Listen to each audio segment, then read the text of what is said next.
The Irish Field is Ireland's leading racing and equestrian newspaper. This week, read what the trainers say and what our experts predict. It's the winning, the preparation, the dedication and the taking part. Whatever your interest, if horses are part of your life, make the Irish Field part of your week. My tip for Cheltenham is Ted Spread in the county hurdle.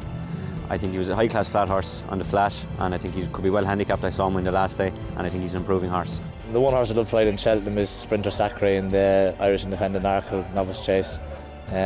His 3 runs this year has been absolutely breathtaking, and I couldn't be taken away with him in Newbury. He was awesome. One I'd like to really sit up in Cheltenham would be Ruby Light. He looks a great ride, he's a fantastic jumper. Ground might be coming up a bit good for him, but he was an unlucky third last year where he made a mistake and got hampered turning in. So a clearer run this time round could see him a winner. If I was going for a sneaky one in the handicap, I sat up in Catch Me not so long ago and he ran quite well and better again in the second Pretemps qualifier. So if he returns to his Grade 1 form, he won't be far away in that. My fancy for the Cheltenham Festival would be Monksland in the Neptune. I think he's a very good price at the minute, so I think he'll be a nice each-way bet, and hopefully for the team at home he'll win. My long shot for Cheltenham is Midnight Chase in the Gold Cup. He's a 5-time winner around the course, ran well in the Gold Cup last year. He's back to form with a success at the race course his last run, so big price each way, Midnight Chase. My fancy for some value at the festival will be Burton Port each way in the Gold Cup. He had a great run in Newbury behind Long Run. He should improve an awful lot, and I'm hoping for a good show. My best bet for Cheltenham is Hizabat. I thought the blinkers improved him at Leopardstown the last day. I thought he won very snug actually in Leopardstown the last day, and maybe Dermot Wall hasn't that good a record in Cheltenham, but he's a bloody good trainer. I think that's in the Triumph Hurdle, Hizabat, yeah. My tip for Cheltenham is Galileo's Choice in the Supreme Novice Hurdle. I think he wants good ground.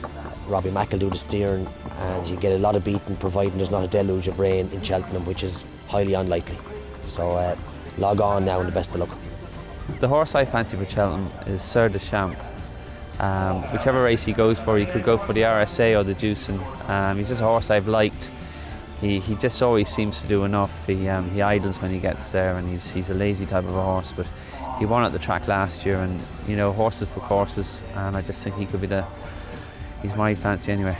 My tip for Cheltenham is Sir the Champs if he runs in the Juicing, because I wouldn't like to take him on in the RSA. I think he's the class horse of the race. The cross-country chase in Cheltenham has become a preserve of the Irish in recent years, and I think that trend will be continued this year.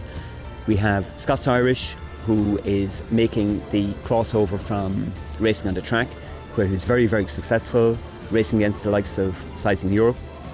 He's made a transition, he's won around the track in Cheltenham, and I believe he's a higher class type of animal that's going in these events, and he might just be the one to win it for the Irish.